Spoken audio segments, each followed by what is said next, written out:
The final week's here. I'm getting antsy, Morgan. I The can tell. final week of the regular season. We got Kings Thunder tonight. OKC getting SGA back. Jalen Williams is questionable. They could be back and ready to go after missing 4 games last week. OKC's got a lot to play for. They're third in the West, just a game out of first. Ooh. Meanwhile, Sacramento trying to get into the top 6. Hell, there's an outside chance they could somehow get to 5th. We're not worried about that, but Come with on. 4 games to go, Yeah. Kings, Thunder, let's go. Doesn't get much better than that on a Tuesday night. I'm excited. I'm nervous. I'm all the things, but I feel good about this matchup for the Sacramento Kings. I think something that you and I can both agree with is the way that Sabonis has played against Chet, has played against the OKC Thunder. He's done a good job of being dominant in the paint. He's been awesome in 3 games. He has 2 triple-doubles, averaging against OKC 18.7 points, 13.3 rebounds, 11.3 assists, 55% shooting against his former team. Hell yeah. But the thing that we've been talking about is how life has changed a little bit since Herter's out, Sure. since Malik Monk's out. In the 6 games without Monk, Okay. he's averaging 17 and 15, which on the surface is great. Sure. But 49% shooting. Life has been more challenging. Teams are throwing different looks. They're packing the paint against Sacramento.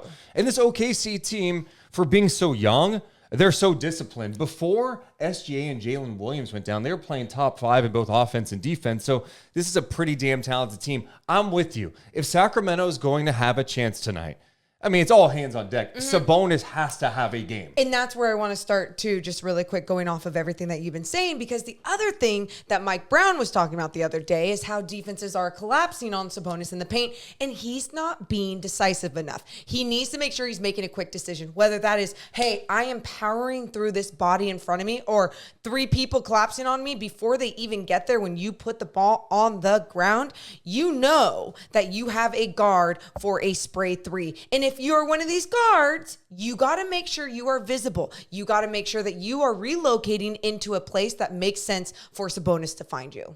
It'll be interesting to see what rotations Brown goes with. We saw a little more Colby Jones last game. Does he come off the bench? What's that look like against OKC?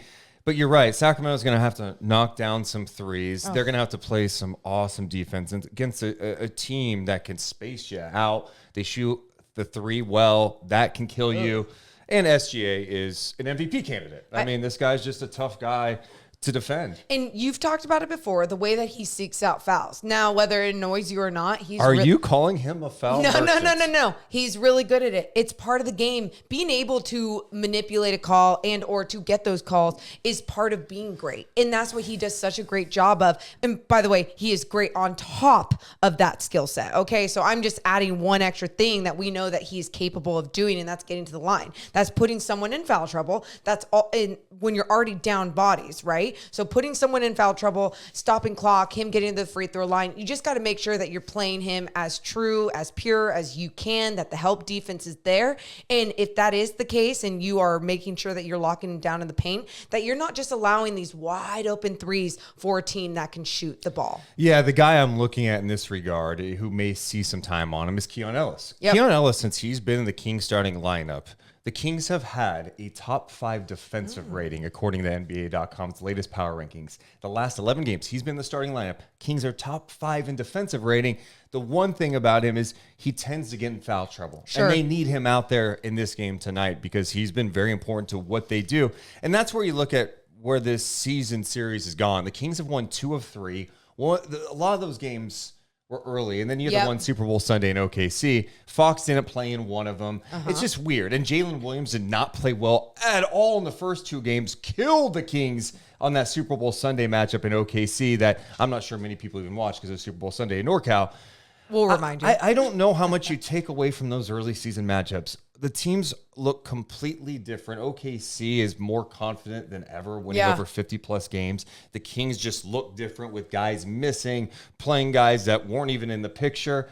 I don't know, man. I don't know what to expect tonight. I just want a fun game between 2 really fun teams in the West. I'm totally with you on that. I think when you do take a step back and you just see how different the Kings look with unhealthy people with different bodies, different rotations in there now. And like you said about OKC, a team that has just been able to grow together, has been able to learn, has been able to get this experience together, and has looked better throughout this season and throughout this time. So yeah, it's going to be a tough one. Like you said, give me a good competitive game on a Tuesday night. This game means something for both teams. Oh, yes. Make your predictions in the comments below. Hit the thumbs up and subscribe. We'll be live tonight after the game. Deuce and Mo.